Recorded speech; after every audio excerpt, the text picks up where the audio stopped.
विभिन्न लोगों के माध्यम से। जयराम जी, यदि हम बात करें एक गमछा को लेकर के एक ये बातें कुछ सामने आ रही है, क्या है ये पूरा माजरा? देखिए, जैसे इस गमछे को मुझे दिया गया है, इन्होंने अपना वादा पूरा किया, हमारे छोटे से पंडाल में आकर के हम लोग का मान सम्मान बढ़ाया, हमारे क्लब का मान सम्मान बढ़ाया। इन और मुन्ना भैया भी यहाँ पे आ गए हैं, मुख्य संरक्षक हैं। तो ये आप देख सकते हैं, ये प्रेम है भाई। केंद्रीय अध्यक्ष, युवाओं के दिल के धड़कन, बड़े भाई जयराम महतो जी का शिवसेना परिवार अपने पंडाल प्रांगण में तहे दिल से अभिनंदन एवं स्वागत करता है। बड़े भाई श्री जयराम महतो जी,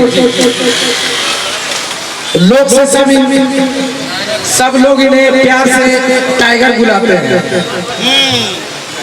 शिवसेना क्लब के संयोजक बड़े भाई श्री बैजू सोनी जी से आग्रह है कि वह चुंदरी पहना करके जयराम महतो जी को सम्मानित करेंगे।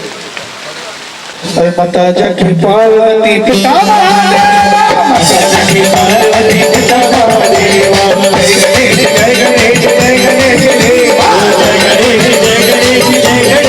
और नमस्कार, SMP न्यूज में आप सभी का स्वागत है। इस वक्त आप अपने स्क्रीन पर देख सकते हैं टाइगर जयराम महतो रांची आए हैं। आपको बताते चले तकरीबन 1.5-2 घंटे में हजारीबाग से इस पूजा पंडाल में रांची में पहुंचे हैं अभी जस्ट। जी हाँ, बिल्कुल आप सही सुन रहे हैं। पिस्का मोड़ स्थित लक्ष्मी नगर लकड़ीटाल स्थित यह शिवसेना दुर्गा पूजा समिति है। यूं कहे तो भाई अब शहर में भी टाइगर जयराम महतो का क्रेज बढ़ते जा रहा है। यहाँ शिवसेना क्लब के मीडिया प्रभारी है मोंटी, हम उनसे बात करेंगे। 1997 से इस पूजा का आयोजन किया जा रहा है। शिवसेना का उनके संस्थापक है बैजू सोनी जी, हम उनसे भी बात करेंगे। लेकिन हम पहले बात कर लेते हैं टाइगर जयराम महतो से, क्योंकि देखिए भाई इनको दूर जाना है फिर से क्योंकि चुनाव का समय है भाई, हर जगह जाना पड़ता है। और जयराम जी इतना दूर से चल के यहाँ तक पहुँचे। देखिए, दिल से अगर कोई आवाज़ देता है, अगर दिल से कोई याद करता है, दिल से अगर कोई निमंत्रण देता है, तो हम लोग इस दुनिया के कोने में कहीं रहें यथासंभव आने का पूरा प्रयास करते हैं। और बिल्कुल हजारीबाग से बिल्कुल काफ़ी गति सीमा को बढ़ाते हुए हम लोग यहाँ तक पहुँचे हैं। आपको बताते चले कि जब ये मंडर में आए थे तो उस समय यहाँ से शिवसेना दुर्गा पूजा समिति के जो लोग हैं और इनके जो चाहने वाले हैं वो जाकर के इनको इनवाइट किए थे और यहाँ तक आए। जयराम जी, जिस तरह से आज नवरात्र चल रहा है, आपको लोगों ने प्यार देने का कोशिश किया, क्या कहेंगे? देखिए, बिल्कुल शहर हो या गांव हो, अगर आप अच्छे कार्य करते हैं, अगर आप निष्ठापूर्वक अपने कार्य का निर्वहन करते हैं, तो आपको सभी का आशीष और प्रेम अवश्य मिलता है। तो अभी आप सुन रहे थे टाइगर जयराम महतो को और हर वर्ग के लोग यहाँ मौजूद हैं। बिल्कुल आप सही सुन रहे हैं, हम आपको बात आगे करेंगे। लेकिन पूछना तो नहीं चाहिए भाई, समय नवरात्र का है लेकिन इनसे मिलना कम होता है। आजकल फिर से एक चर्चा में है ये टाइगर जयराम महतो, हालिया की घटना है, क्या कुछ है, बातें ये छन के आ रही है विभिन्न लोगों के माध्यम से। जयराम जी, यदि हम बात करें एक गमछा को लेकर के एक ये बातें कुछ सामने आ रही है, क्या है ये पूरा माजरा? देखिए, जैसे इस गमछे को मुझे दिया गया है, अब मान के चलिए यहाँ काफ़ी संख्या में लोग हैं, तो ये गमछा अगर मान के चलिए भूल चूक हमसे गिर जाता है और अगर ज़मीन में स्पर्श हो जाता है तो वो कोई अपराध नहीं है, मानवीय भूल होती है। तो जिस गमछे की आप बात कर रहे हैं वो एक कार्यक्रम का है। नीचे से किसी युवा ने, किसी ने रुमाल ऊपर दिया, किसी ने पानी की बोतल दी, किसी ने फूलों की माला दी, तो किसी ने गमछा ये सोच कर दिया कि उससे आपको गर्मी का समय है, पसीने को पहुँचे। तो मैंने भी वही कार्य किया और उसको बगल में रख दिया। उसके बाद 2 घंटा का स्पीच चला, कब पाँव गया ये जानकारी नहीं रही, अनभिज्ञ रहे, अनजान रहे। लेकिन उसके बावजूद भी अगर किसी को हमारे उस कर्म से अगर आपत्ति और ठेस हुआ है तो हमने तो उस दिन भी माफ़ी मांगा था, आज भी मांगते हैं और 1000 बार भी अगर कोई कहेगा तो हम 1000 बार माफ़ी मांगेंगे। लेकिन एक चीज़ ज़रूर कहेंगे कि आस्था को आप केवल अब भोजन में, आस्था को अगर कपड़ों में ले जाएंगे तो हमें लगता है वे लोग जो आज मेरे खिलाफ हैं वो स्वयं पर उन्हें सवाल करना होगा। हमारी सबसे बड़ी आस्था ये धरती है, लेकिन आज हम धरती पे पाँव रखते हैं। हमारी सबसे बड़ी आस्था जल है, इस जल से हम लोग प्यास भी बुझाते हैं और जल में मलमूत्र को भी विसर्जित करते हैं। अभी इसी अगर बात करें तो एक थाली है जिससे हम लोग तिलक आरती करते हैं और उसी थाली में हम लोग अपना जूठा भोजन भी रखते हैं। तो इसलिए आस्था का एक माने होना चाहिए कि आस्था कहाँ आहत होनी चाहिए। अगर ऐसे विषयों पर अगर आस्था आहत होने का आप अगर और कोई प्रदर्शन, तो मुझे लगता है कि वे लोग भी कटघरे में आ जाएंगे जो लोग आज मेरे पे बात कर रहे हैं। फिर भी मैं माफ़ी मांगता हूँ, क्षमा चाहता हूँ। समाज और सभी लोगों के समक्ष इस वक्त यूं कहें तो माता रानी के दरबार से जयराम महतो जी माफ़ी मांगते नजर आ रहे हैं। खैर यदि दिल को यदि किसी को आहत हुई है तो खैर, लेकिन लगभग मैं जिस तरह देखा कि अभी ये जो हालिया का जो कार्यक्रम है वहाँ तो एक जन सैलाब देखने को मिला वहाँ पे। जी हम भी जब धनबाद से घर से निकले थे तो लगा कि लोग आएंगे, नो डाउट युवा आएंगे, हम मुझे सुनेंगे, युवा मुझे पसंद करते हैं। अब तो युवा मुझे स्टेट के बाहर भी सुनना पसंद करते हैं। लेकिन जब मैं जरमुंडी देवघर पहुंचा, दुमका और देवघर की सीमा में जरमुंडी विधानसभा लगता है, मैंने अद्भुत नज़ारा था लोगों का।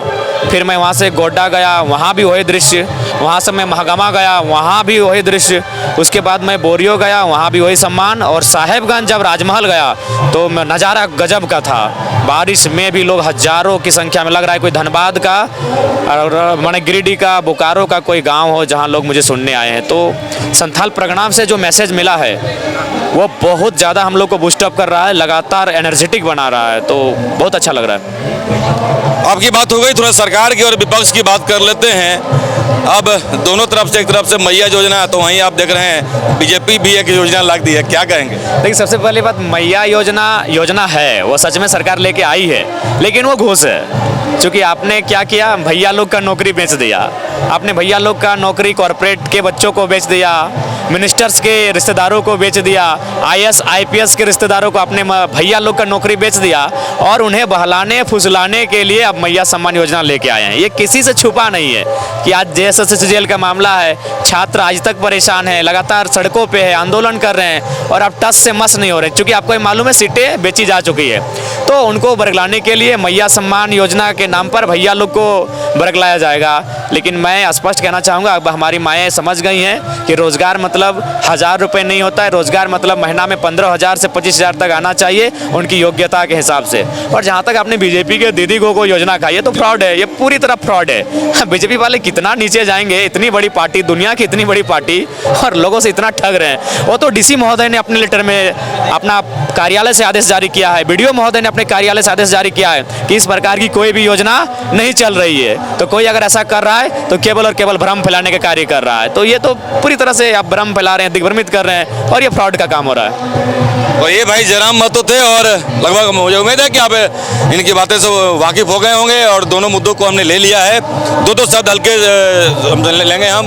नरेश पंडित हैं भाई, क्या कहिएगा, आप लोग के बीच आप लोग के चहेते पहुंच गए और काफ़ी स्पीड में, इतना दूर से। इसके लिए मैं बड़े भाई जयराम महतो जी का तहे दिल से अभिनंदन स्वागत करता हूं, जिन्होंने अपना बहुमूल्य समय शिवसेना परिवार के लिए निकाला, और धन्यवाद इसके लिए। बैजू सोनी जी हैं, दो शब्द। हालांकि क्या कहिएगा आप तो भाई, क्योंकि भाई ये किस पार्टी से बिलोंग करते हैं? पार्टी अपने जगह है, पार्टी अपने जगह है। माता का दरबार में दर्शन करना और माँ का आशीर्वाद लेना वो अपने जगह में है। अच्छा, दिल से बताइएगा क्या कुछ क्रेज चल रहा है, क्योंकि जिस पार्टी से बिलोंग कर रहे हैं दर्शक आपको पहचान रहे हैं। देखिए, मैं पहले आपको बता दिया कि पार्टी का यहाँ कोई माने ही नहीं है। यहाँ सिर्फ माँ के भक्त हैं, माँ के चरण में अपने शीश निभाने के आए हैं और आशीर्वाद प्राप्त करने के आए हैं। हम उसी को हम करते हैं। मतलब ये अपने वादे पे खरा उतरे कि ये इतना मेरे ख्याल से 200-300 किलोमीटर है। पार्टी पॉलिटिक्स के बात आप ही लोग जाने, हम तो माँ के भक्त हैं। नहीं, माँ वो बात हम नहीं बोले जो इन्होंने वादा किया कि मैं आपके पास आऊँगा 9 तारीख को। हाँ, इन्होंने अपना वादा पूरा किया। हमारे छोटे से पंडाल में आकर के हम लोग का मान सम्मान बढ़ाया, हमारे क्लब का मान सम्मान बढ़ाया। बैजू सोनी थे, और हम हमारे मीडिया प्रभारी हैं भाई, यहाँ मोंटी जी हैं, क्योंकि भाई बहुत चाहत था इन, और मुन्ना भैया भी यहाँ पे आ गए हैं, मुख्य संरक्षक हैं। तो ये आप देख सकते हैं, ये प्रेम है भाई। पार्टियां यहाँ अनेक है लेकिन दिल एक है, सीधी सी बात है। मुन्ना भैया, दो शब्द क्या कहिएगा, जिस तरह से आप लोगों ने प्यार जताया और ये पहुँच गए? नहीं, जयराम जी का हम स्वागत करते हैं अपने पंडाल में, जो इन्होंने अपना बहुमूल्य समय निकाल के हमें ये अवसर दिया इन्हें सम्मानित करने का। और हम देखिए, विचारधारा अलग हो सकती है, लेकिन हम सब भारतीय हैं, हम सब एक हैं। विचारधारा की तो लड़ाई हमेशा से चलती आ रही है और चलती रहेगी। अभी पॉलिटिक्स करने की ज़रूरत ही नहीं है। ये तो माता का पंडाल सजा है, उसमें जयराम जी आए हैं और हम उन्हें तहे दिल से स्वागत करते हैं। उदय प्रताप सिंह थे, शिवसेना दुर्गा पूजा समिति के मुख्य संरक्षक हैं और जो इन्होंने अपने वाणी को व्यक्त किया है। मीडिया प्रभारी हैं मोंटी। दो शब्द मोंटी भाई, काफ़ी आपकी लालसा थी, काफ़ी चाहत थी कि भाई हमारे दिलो अजीज, जैसा कि आप कह रहे थे कि टाइगर को यहाँ आना चाहिए, पहुँच गए, क्या कहिएगा? सबसे पहले तो इनका बहुत बहुत स्वागत है हमारे पूजा प्रांगण में। और मैंने उस दिन भी कहा था कि अभी राजनीतिक मुद्दों से दूर होकर हम अपने पूजा पंडाल में इनका स्वागत करते हैं और ऐसे ही इन पर, हम सब पर माता रानी की कृपा बनी रहे। हम ऐसे एक साथ मिलकर अपने देश को आगे लेते चले। बड़ी बात इन्होंने कह दी है भाई। देखिए ये जुआ है, ये जुआ है और जुआ अपने दिल को मतलब साफ खोल के अब आजकल बोल रहे हैं। आपको हम बताते चले, हालांकि बोलना नहीं चाहिए, लेकिन क्या करें, हम थोड़ा बोल जाते हैं। ये जो सच्चाई है भाई, सच्चाई है। आजकल लोग एग्जिट पोल की बात कर रहे हैं। बिल्कुल सही सुन रहे हैं आप। पहले एग्जिट पोल हुआ करता था, लोकसभा में भी आपने एग्जिट पोल देखा था, 400 के पार के नारे लग रहे थे और क्या कुछ आया उसको भी आपने देखा। लेकिन यदि हम बात करें फिलहाल के जो विधानसभा चुनाव हुए, चाहे हम जम्मू कश्मीर की बात करें या हरियाणा की बात करें, फिर से किस पार्टी को बहुमत मिल रहा था, किसकी सरकार बन रही थी, आपने सुना। लेकिन हुआ जस्ट उलट। क्या हुआ वो आपने देखा। लेकिन जनता हो गई है होशियार। किससे भाई? जैसा कि ये लगातार कहते आ रहे हैं कि जागो, अपने हक अधिकार को समझो। तो हम मीडिया वाले क्या करते हैं, हम लोग भी तहकीकात ही कर सकते हैं ना, किसको वोट दिया आपने। तो जनता अब होशियार हो गई है, हमको बोल रही है कुछ और कर रही है कुछ। तो आज जी एग्जिट पोल भी इन लोकसभा चुनाव से लेकर विधानसभा चुनाव तक फेल हो रहा है। क्या जयराम जी इस पर क्या कहिएगा? देखिए, सबसे पहली बात है कि एग्जिट पोल जो होता है, मान के चलिए एक विधानसभा में 3 लाख वोटर है, आप 3 लाख वोटर का इंटरव्यू नहीं लेते हैं। आप 30 लोगों के ओपिनियन से आप 3 लाख वोटर को डिसाइड नहीं कर सकते हैं। तो इसीलिए ओपिनियन अलग होता है और रियल अलग होता है। नहीं, ओपिनियन की बात नहीं कर रहे हैं। जिस तरह से राजनीतिक गुरु होते थे पहले, ये 2 चुनाव से पहले जो बोलते थे लगभग होता था, अब तो एकदम हो ही नहीं रहा है, एकदम जस्ट उलट हो रहा है। देखिए, अब लगता है कि जनता थोड़ा सा अलर्ट हो चुकी है। वो चाहती है कि हम जो मैंने वो कहना चाहते हैं, जो करना चाहते हैं, वो सबको पब्लिकली नहीं बताएंगे, वो हमारे दिल में है। लोगों को तो नेता जब जनता को उलझाती है तो अब जनता नेता को उलझा रही है। अच्छा है, एक्शन का रिएक्शन हो रहा है। चलिए, धन्यवाद। आज के लिए बस इतना ही है। टाइगर जयराम महतो अभी आपसे बात कर रहे थे। धन्यवाद आप सभी का। तो आज की खबर में बस इतना ही। बने रहे SMP न्यूज के साथ। अपना ख्याल रखें, क्योंकि आपसे हम, आप है हमारी ताकत। लेटेस्ट अपडेट के लिए हमारे फेसबुक पेज को फॉलो और लाइक जरूर करें। तो वहीं विस्तृत खबरों के लिए हमारे YouTube चैनल को सब्सक्राइब जरूर करें। आप सभी का बहुत बहुत धन्यवाद।